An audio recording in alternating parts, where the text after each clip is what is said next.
ಕೂರ್ಮಾಸ್ ಕಿಚನ್ಗೆ ಸ್ವಾಗತ. ನಾನಿವತ್ತು ಹೆಲ್ದಿ ಆಗಿರ್ತಕ್ಕಂಥ ರೆಸಿಪಿನ ತೋರಿಸ್ಕೊಡ್ತಾ ಇದ್ದೀನಿ. ಸೊ ವಿಡಿಯೋನ ಸ್ಕಿಪ್ ಮಾಡದೆ ಕೊನೆ ತನಕ ನೋಡಿ. ಯಾರು ಇನ್ನೂ ನನ್ನ ಚಾನಲ್ನ ಸಬ್ಸ್ಕ್ರೈಬ್ ಮಾಡಿಲ್ವೋ ಅವರು ಸಬ್ಸ್ಕ್ರೈಬ್ ಮಾಡ್ಕೊಳ್ಳಿ. ಪಕ್ಕದಲ್ಲಿರ್ತಕ್ಕಂಥ ಬೆಲ್ ಐಕನ್ನ ಒತ್ತಿ ಆಲ್ ಅಂತ ಕ್ಲಿಕ್ ಮಾಡಿ. ಸೊ ಈ ಹೆಲ್ದಿ ಆಗಿರ್ತಕ್ಕಂಥ ಸಬ್ಸಿಗೆ ಸೊಪ್ಪು ಬ್ರೇಕ್ಫಾಸ್ಟ್ ಮಾಡೋದು ಹೇಗೆ ಅಂತ ನೋಡೋಣ.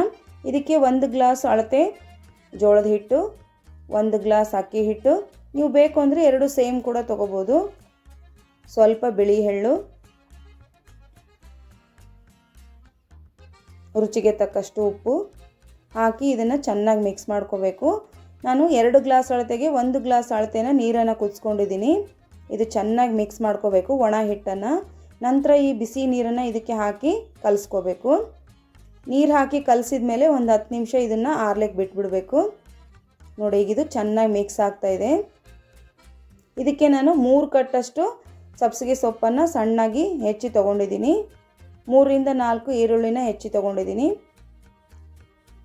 ಕೊತ್ತಂಬರಿ ಸೊಪ್ಪು ಅದನ್ನು ಸಣ್ಣದಾಗಿ ಕಟ್ ಮಾಡಿ ಹಾಕ್ಕೊಳ್ಳೋಣ. ಕರಿಬೇವಿನ ಸೊಪ್ಪು,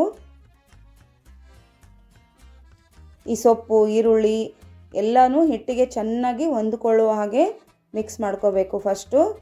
ನಂತರ ಎಲ್ಲ ಮಿಕ್ಸ್ ಆದಮೇಲೆ ತಣ್ಣೀರಿಂದ ಸ್ವಲ್ಪನೇ ನೀರು ಹಾಕಿ, ಜೋಳದ ಹಿಟ್ಟು ನಾವು ರೊಟ್ಟಿ ಮಾಡ್ತೀವಲ್ಲ ಅದಕ್ಕಿಂತ ಸ್ವಲ್ಪ ನೀರಾಗಿ ಕಲಿಸ್ಕೋಬೇಕು. ನಾನಿಲ್ಲಿ ತಟ್ಟಲಿಕ್ಕೆ ಹೋಳಿಗೆ ಪೇಪರ್ನ ಬಳಸ್ತಾ ಇದ್ದೀನಿ. ನೋಡಿ, ಇದಕ್ಕೆ ಸ್ವಲ್ಪ ಎಣ್ಣೆ ಹಾಕಿ ಕೈಗೆ ಕೂಡ ಸ್ವಲ್ಪ ಎಣ್ಣೆ ಸವರ್ಕೊಂಡು ಸಣ್ಣ ಸಣ್ಣ ಉಂಡೆಗಳನ್ನ ಮಾಡಿಕೊಂಡು ನಿಮಗೆ ಎಷ್ಟು ಬೇಕೋ ಅಷ್ಟು ಸೈಜಲ್ಲಿ ತೊಗೊಳ್ಳಿ. ನಾವು ದೋಸೆ ಮಾಡ್ತೀವಲ್ಲ ಆ ತವದ ಮೇಲೆ ಬೇಯಿಸ್ಕೋಬೋದು ಇದನ್ನು. ನೋಡಿ, ಈ ಥರ ತಟ್ತಾ ಹೋಗಬೇಕು. ಮೇಲೆ ಸ್ವಲ್ಪ ಎಣ್ಣೆ ಹಾಕ್ಕೊಂಡ್ರೆ ಕೈಗೆ ಅಂಟ್ಕೊಳ್ಳೋದಿಲ್ಲ.